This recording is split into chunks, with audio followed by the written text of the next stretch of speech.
Now, before I talk about the situation, in my opinion, I know some people are gonna disagree with me with this a tiny bit, and yes, I understand Gotham Knights does have some of its issues and still is, quote, incomplete and still needs more development time, but in my strongest opinion, I'm actually pretty excited about this game. Now, yes, I know it still has some of its issues, but those issues aren't that big of a deal in my opinion. On the bright side, there's no microtransactions, or crossplay unfortunately. But hey, on the bright side, it won't have any microtransactions, thankfully. I mean, I'm starting to like one of these custom outfits already. One of my favorite parts about these suits is like how magnificently detailed they are. There was one that did have the classic comic book accurate design. Yeah, right there. Designed beautifully by Jim Lee himself. So yeah, honestly, I know some people are gonna disagree with me on this, but I'm very excited for this game. Like, true, I know, like, sure, it's gonna have some of its cons, but honestly, I'm actually starting to like it. Like, I'm sure it might have some issues, but I don't care how bad the graphics look, I just care about the gameplay and also playing with other people. Alright, but let's get to the main question. Yes, as frustrated, it is frustrating that PS4 owners and Xbox One gamers won't be able to get their hands on this game.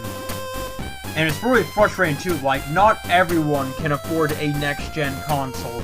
On the bright side, however, you can get this game on PC, thank Godfully. And yeah.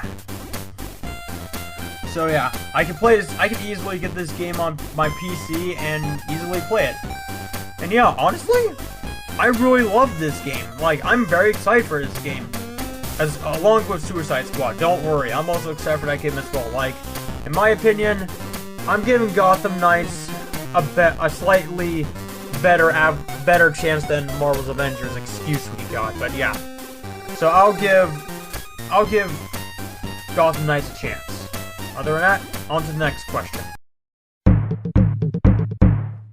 Yes, as I was thinking about it earlier, I might actually think about writing a second letter to Nintendo. And yes, it's going to include the Paper Mario the Thousand Year Door question. Now, just in case if it doesn't work and if we don't get what we wanted, that is totally okay. There's always other ways we can play Paper Mario, so no worries. There might be a 60% chance that we might get the GameCube to Nintendo Switch Online stuff and other shenanigans. There is something else, however. Yep.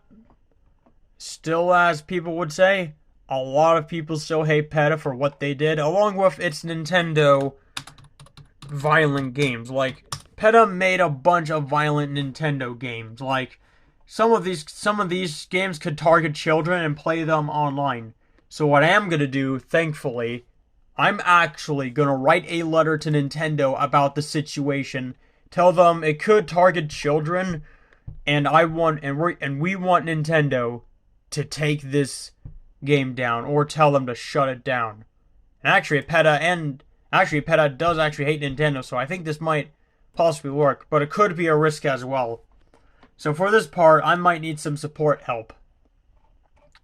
So yeah, like some helpful ideas from the fans of mine.